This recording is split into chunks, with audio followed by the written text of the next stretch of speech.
Boa noite, pessoal! Sejam bem-vindos ao primeiro vídeo do nosso canal Resenha em Dobro. Boa noite, pessoal. É um prazer receber vocês aqui hoje. Estamos começando o nosso canal Resenha em Dobro.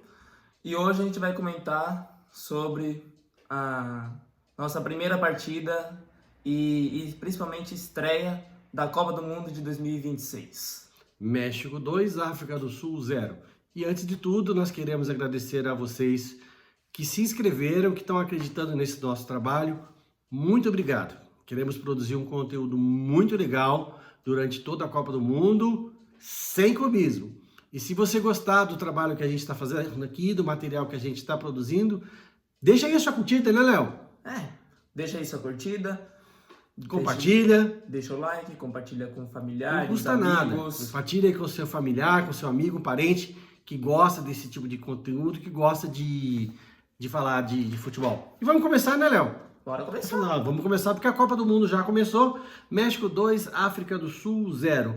E antes mesmo da bola começar a rolar, uma coisa já chamou muito a atenção da gente. O clima no estádio, né, Léo? Sim. O clima do estádio muito agitado, muito barulhado, muito barulho, né? Torcida mexicana cantando o tempo inteiro. E, para falar a verdade, eu acho que a Copa começa mesmo a hora que as equipes estão ali perfiladas e começa a tocar o hino.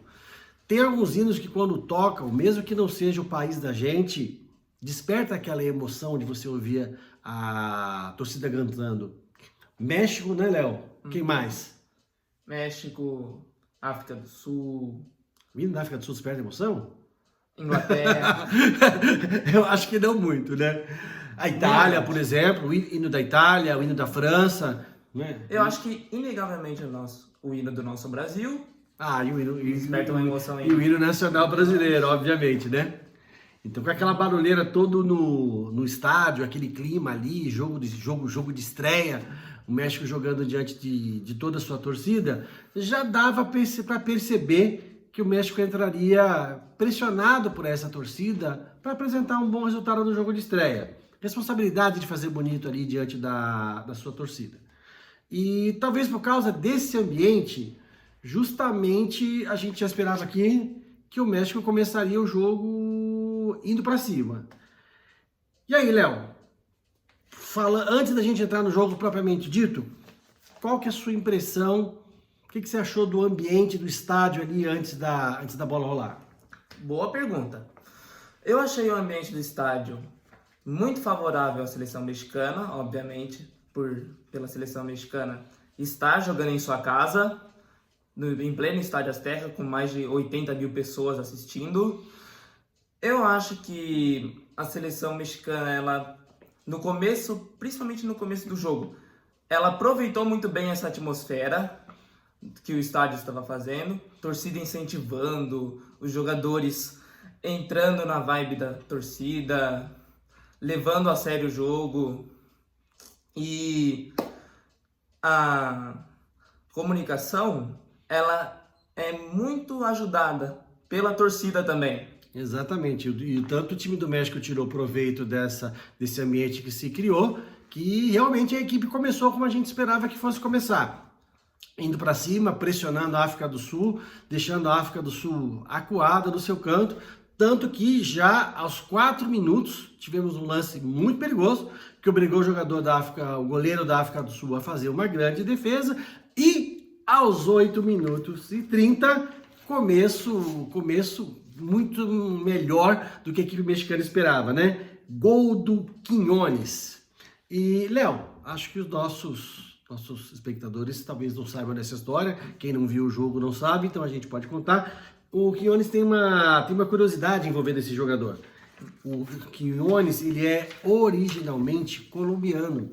Ele é colombiano, naturalizado mexicano. Então nós tivemos hoje o gol de estreia da Copa por um jogador de origem colombiana defendendo a equipe do México. Só tem uma coisa que me chamou a atenção naquele lance, Léo. Certamente o Léo também reparou, porque na hora ele já comentou comigo. No lance do chute do Quiñones, apesar dele ter acertado uma patada ali com muita força, o chute foi bem no meio do gol. No meio do gol, e passou no meio das pernas do goleiro. Léo, olhando esse lance do gol do México, esse primeiro gol do México, especificamente, você acha que aquela bola era defensável? Dava para o goleiro da África do Sul ter pego aquela bola? O que você acha aí, Léo, da sua opinião como goleiro de futsal? Bem, pessoalmente, como goleiro de futsal e como goleiro em geral de futebol, não foi uma falha só do goleiro. A jogada, quem viu o jogo sabe do que eu tô falando, ela é uma bola recuada para o goleiro, em que, tecnicamente, muitos dos goleiros chutam a bola para frente, em direção ao ataque, só que na jogada o goleiro ele preferiu um cara que estava mais O próximo, jogador que estava mais perto ali dele para sair jogando, né? um jogador mais próximo para sair jogando. O que acontece? Esse jogador que recebeu a bola na entrada da grande área falhou no domínio. Tentou girar em cima do mexicano, não conseguiu girar em cima do mexicano, perdeu a bola para o Quiñones, que chutou muito forte para o goleiro, só que a bola passou no meio das pernas dele. Para mim, a bola defensável, não defensável, depende muito das circunstâncias. Porque, apesar de ela ter passado debaixo da perna dele, o chute dele foi muito forte e não foi uma falha só do goleiro, foi do sistema defensivo em geral. Então, muitos podem falar que foi falha do goleiro porque passou debaixo da perna, ele demorou muito para cair, mas muitas pessoas esquecem de analisar o contexto do gol.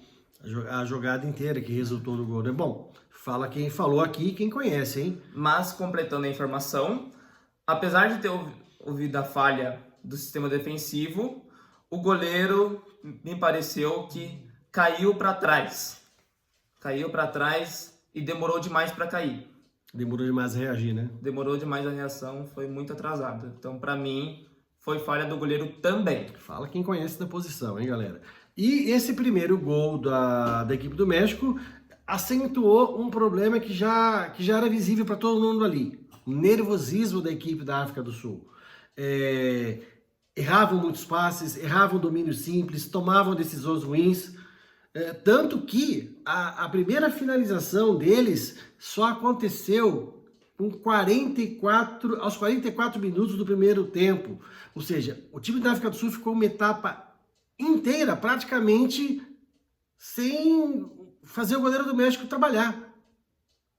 E outra pergunta agora para o nosso Léo. Léo, você que está aí nas quadras desde os 9 anos, já jogou infinidade de partidas, já jogou final, semifinal. Léo, você acha que o nervosismo ali, ele pode afetar tanto o desempenho de uma equipe? Excelente pergunta para quem deseja saber.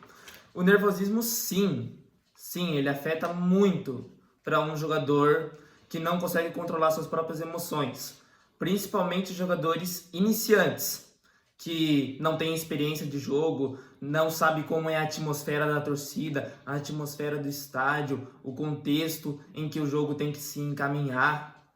Então, sim, se o jogador sucumbir ao seu próprio nervosismo, ele pode falhar em um momento decisivo. Legal. Muito bom, muito bom. Opinião de quem está na quadra, opinião de quem joga, de quem vive esse sentimento ali na pele. Mas, Léo, uma coisa que a gente não pode esquecer de falar para o pessoal que está nos acompanhando, nós temos uma curiosidade que ela concerne ao começo da partida.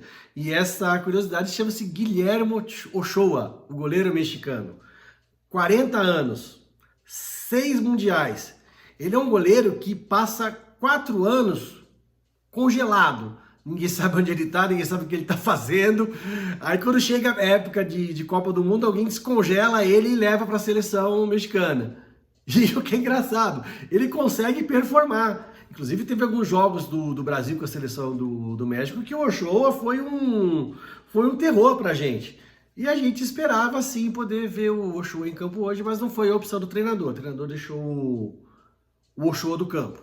No campo não, deixou o Ochoa no banco. Ele ficou só assistindo o jogo hoje.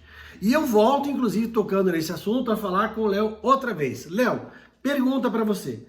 Você manteria um goleiro experiente como o Ochoa no banco ou faria a aposta no goleiro mais novo como o treinador do México fez? Depende muito do contexto em que se encontra a situação do jogo. Por exemplo, hoje na Copa do Mundo de 2026, o Guilherme Ochoa, que é um goleiro extremamente experiente, principalmente em Copas do Mundo, é a última Copa do Mundo dele. E, obviamente, não está mais no seu ritmo de jogo adequado e não está mais no seu auge de jogo também. Então, se eu fosse treinador do México, eu manteria ele na meta do gol para justamente servir de inspiração para os mais novos que estão chegando na seleção mexicana agora. E a África do Sul nem deu trabalho, né? O Ochoa ia assistir o jogo do campo. Nem deu trabalho. Nem deu trabalho. Nem deu trabalho.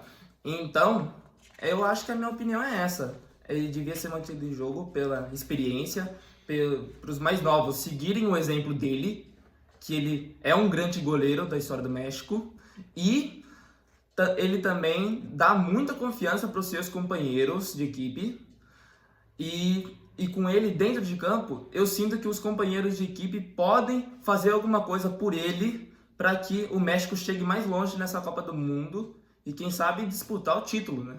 E gostem dele ou não, ele é um goleiro que tem história, ele é um goleiro lendário, e sempre que tem Copa do Mundo, ele está lá no time do México, ele consegue performar.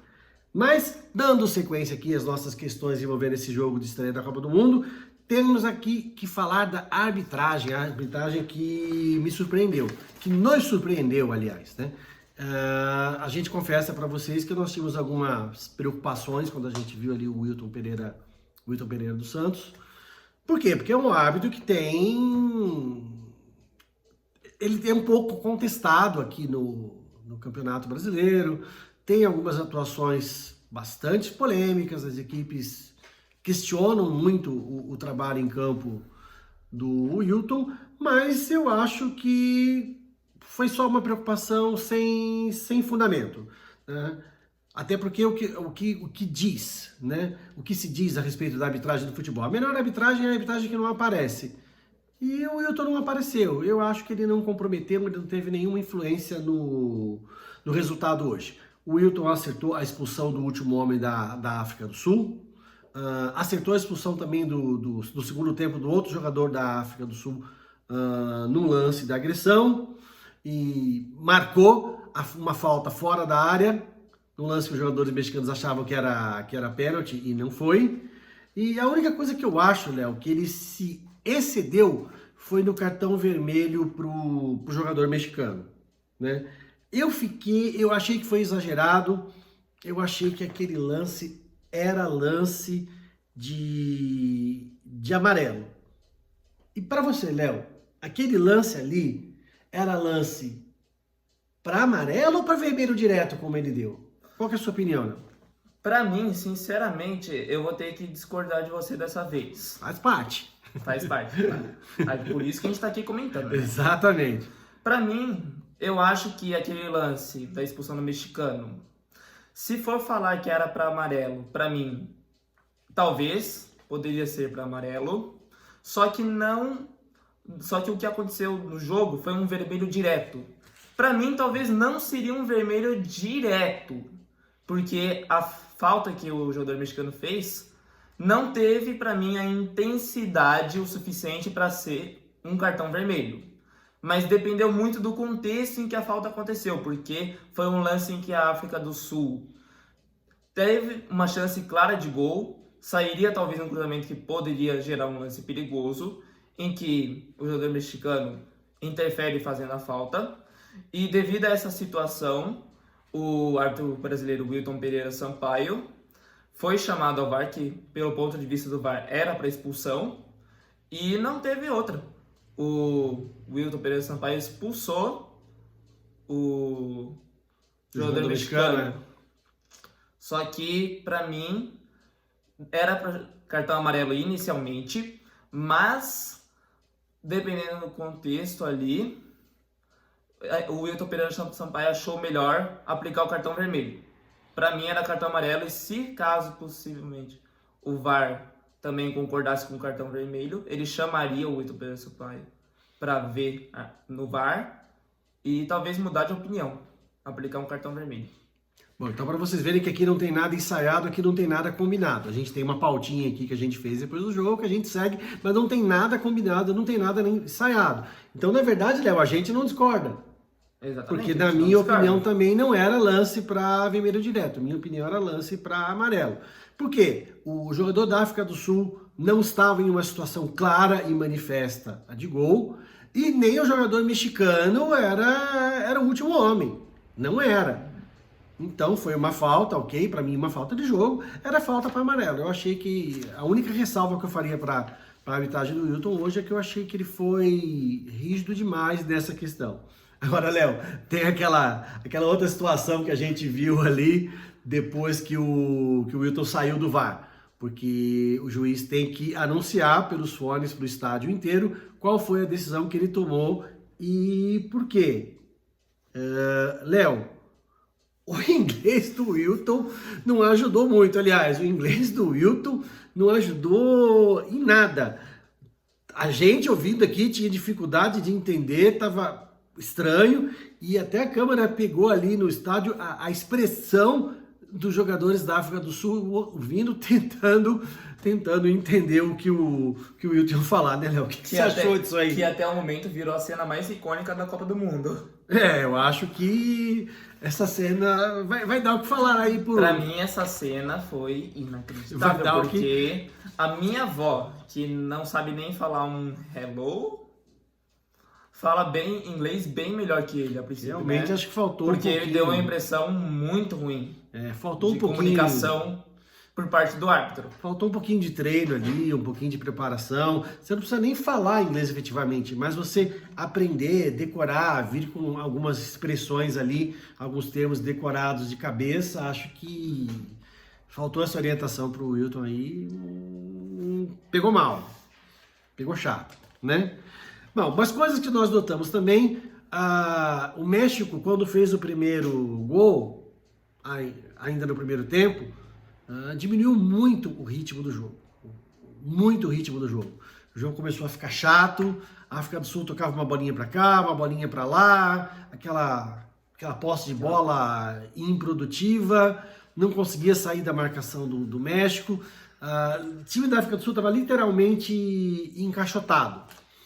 E além dessa redução de ritmo que o México colocou, com o fato da África do Sul estar com 2 jogadores expulsos, eu acho que o México deveria ter se aproveitado disso aí para ter construído um placar maior, um placar maiúsculo, um placar mais firme, mais contundente, até para dar mais moral para a equipe na sequência do campeonato, né? Exatamente. Porque teve todas as oportunidades e o México demorou para matar o jogo, demorou para sair o segundo gol e até correu alguns riscos desnecessários. Porque futebol é assim, você está com o jogo ali dominado, a coisa acontecendo, mas você tem a oportunidade de matar a partida e não mata, de repente o adversário aí, no lance de sorte, acha uma bola que vem do nada, empata o jogo e você prejudica uma partida que já estava certa. Então eu acho que o México falhou um pouquinho nisso aí. E aproveitando o gancho, a gente já vai entrar agora no lance que o México... Complementando a sua informação, Opa. Eu notei que no jogo do México, o México sim estava criando diversas oportunidades de fazer o segundo, o terceiro ou até o quarto gol. Porque a África do Sul também estava bem encaixotada, estava com 2 jogadores a menos, mas estava com a mesma proposta de jogo, de ficar totalmente atrás da linha do meio de campo e tentar sair em contra-ataques. Só que como a África do Sul estava com 2 a menos, o México não aproveitou as suas chances que teve. Então, ou seja, como o México não estava aproveitando as chances que teve e a África do Sul não estava criando muitas situações de perigo para o gol dos mexicanos, estava ficando aquele jogo chato de se ver, porque um perde a bola, o outro não consegue sair para jogar. Então tava um jogo muito chato, muito morno de se ver. Tava um jogo para uma estreia de Copa do Mundo, eu acho que foi muito pouco produtivo, ambas para as duas seleções, apesar da vitória do México. E eu concordo, tanto que o segundo gol do México, que efetivamente matou a partida, só foi sair aos 21 minutos do segundo tempo. Na jogada da direita, o Quiñones cruza para a área e o Raul Jiménez faz o gol de cabeça. Um fato muito interessante sobre o Raul Jiménez, que o Raul Jiménez ele sofreu uma fratura muito grave na cabeça, tanto que ele joga com uma proteção e ele chegou a estar muito próximo de ter que abandonar o futebol por causa disso, tá? E Léo, uma pergunta para você. Tá sendo muito legal essa troca de ideia aqui entre nós. Quando você vê um gol de cabeça daquela forma que foi, você como goleiro, quais são os primeiros pontos que você observa? Eu acho que esse gol de cabeça, não como goleiro, mas como atleta e olhando como um torcedor, eu acho que marca superação do atleta, porque ele veio de uma lesão bem grave mesmo no crânio, teve que fazer cirurgia, ficou muitos meses afastado, perdeu muito o ritmo de jogo e até ele voltar ao ritmo do jogo, voltar a fazer gols decisivos pelo seu clube, chegar na seleção mexicana e fazer um gol de estreia de Copa do Mundo diante da sua torcida, eu acho que é um marco muito interessante para o Raul Jiménez, principalmente, porque ele é um cara que teve muita resiliência, trabalhou muito para conseguir voltar a esse auge físico e técnico. E não é à toa que chegou a ser convocado para a Copa do Mundo e fez esse gol de hoje. E, Léo, em histórias de superação como essa, do Raul Jiménez, o próprio Peter Cech, que foi goleiro do Chelsea, em histórias de superação como essa, o que mais te chama a atenção? Me chama a atenção principalmente o fato dele conseguir retomar a sua técnica, a sua habilidade, voltar 100% para ajudar a seleção mexicana. E não só o Raul Jiménez, como outros exemplos no futebol mundial. Isso acontece muito, principalmente alguns anos atrás com o Peter Cech, que teve uma lesão no crânio também e que voltou a atuar em um nível muito alto. Persistência, disciplina, e nós temos exemplo aqui na seleção brasileira com o Ronaldo Fenômeno, que teve aquela lesão no joelho que quase acabou com a carreira dele, ele conseguiu se recuperar e fomos para o título, para o pentacampeonato em 2002. Com 2 gols dele. Com 2 gols dele, exemplo do Messi. E, galera, como se não bastasse essa história aí do Ochoa e do Raul Jiménez, tem uma outra história importante envolvendo esse jogo, não é? O México mostrou ali em campo um pouco do futuro, quando o Gilberto Mora entrou em campo. Gilberto Mora é um jogador do Sub-18 e é uma das maiores promessas do futebol mexicano. Foi muito interessante ver a reação da torcida ao perceber que o Mora estava aquecendo para entrar. Só o fato dele entrar ali já gerou aplausos, já gerou ufanismo da torcida. Por quê? Porque mostra o tamanho da expectativa do torcedor mexicano para um jogador que tem um potencial gigantesco. Mas a gente chega, Léo, na grande pergunta da noite, tá? O México venceu. Sim. Como venceu? Para mim, não. Na minha opinião, também não. Foi melhor? Foi. Mereceu vencer? Sim. Também. Mas desperdiçou um monte de oportunidade. Jogou boa parte do segundo tempo com superioridade numérica, primeiro contra 10, depois contra 9, e mesmo assim não transformou isso em uma goleada. O que eu vejo, Léo? Eu vejo o Léo como uma boa seleção. Vejo o México como uma boa seleção. Organizada, competitiva, mas sinceramente eu acho que não é time que você pode dizer que vai brigar por título mundial. O que você acha, Léo? Eu vejo o México repetindo o que ele falou. Eu também vejo o México como uma boa seleção. Tem capacidade para melhorar ainda mais o seu estilo de jogo. E esse jogo mostra que esse time é capaz de fazer isso. Porque não se pode pegar esse jogo em que o seu adversário tá com 2 a menos e não transformar isso num placar mais elástico. Você não mata o jogo, você não dilata o placar. E tem jogadores com potencial para isso, para fazer a diferença no seu time, como Raul Jimenez, como o Mora, que ele falou aqui agora. Exato. Eu acho que o técnico da seleção tem que pegar esse jogo contra a África do Sul como base para reflexões sobre os próximos jogos que a seleção vai ter que fazer, que são jogos muito mais difíceis, e que ele consiga treinar melhor essa equipe para despertar o verdadeiro potencial que essa seleção tem. Eu acho, pensando em impressão da equipe mexicana para o restante do Mundial, é que realmente não é equipe para brigar por título. E eu acho que eles sabem disso.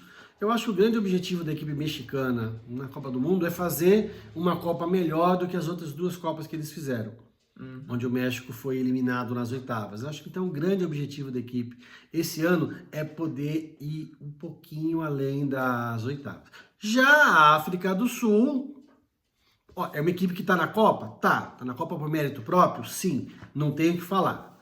Mas hoje mostrou muito pouco, foi uma equipe nervosa, desorganizada, terminou com 2 jogadores expulsos, criou quase nada e, sinceramente, me parece a equipe mais frágil de todo o grupo.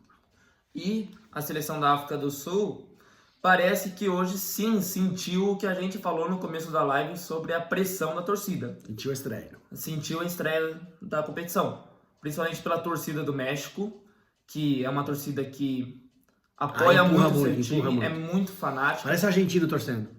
É muito fanática pela sua seleção. E, por um outro lado, a África do Sul, ela tem muitos novos integrantes sem experiência de Copa do Mundo.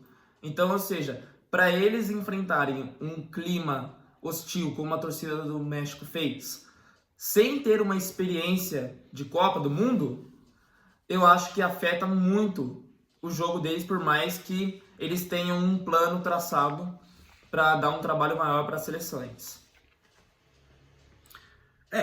Léo, o que você acha desse time na África do Sul no Mundial? Chega a algum lugar? Classifica? Chega das oitavas? O que você acha? Não, eu acho que esse time da África do Sul pode dar um trabalho para as outras seleções também, como Coreia e República Tcheca, que fazem parte do grupo A, junto com a própria África do Sul e o México.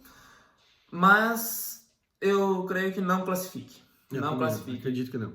Mas é mais um trabalhinho mesmo, mais um jogo morno, dificuldade para o adversário infiltrar na sua defesa, mas creio que acho que termina em último no grupo. Seja desclassificada bem brevemente. Exatamente. Bom, pessoal, e assim termina o jogo de abertura da Copa do Mundo 2026. México 2, África do Sul 0. A Copa começou. Obrigado a todos vocês que acompanharam a gente até aqui, nessa resenha. Se gostarem do conteúdo, se gostarem daquilo que a gente está se propondo a fazer aqui, deixa o like, compartilhe o vídeo e escreva aí nos comentários, deixe sua opinião nos comentários aí para a gente saber o que vocês acharam da partida. O México convenceu? Vocês esperavam mais da seleção mexicana? Vocês esperavam mais da partida? Deixa aí nos comentários. Léo, sua palavra final na noite de hoje para a nossa primeira resenha. Primeiramente, obrigado pela audiência de vocês. Quem chegou até aqui eu agradeço imensamente pelo apoio. Se vocês tiverem alguma sugestão do que podemos melhorar dos nossos próximos vídeos, põe aí nos comentários. Clica no link fixado aí do vídeo. E é isso. Estamos aqui para próximas aventuras de futebol e estaremos comentando mais algumas vezes sobre futebol. Fazendo essa resenha em dobro, de pai para filho. E de filho para pai. E para vocês. Para vocês também. E para vocês que estão aí do outro lado. Um grande abraço a todos, fiquem com Deus e até a próxima. Até a próxima resenha. Tchau, tchau. Tchau, tchau, galera.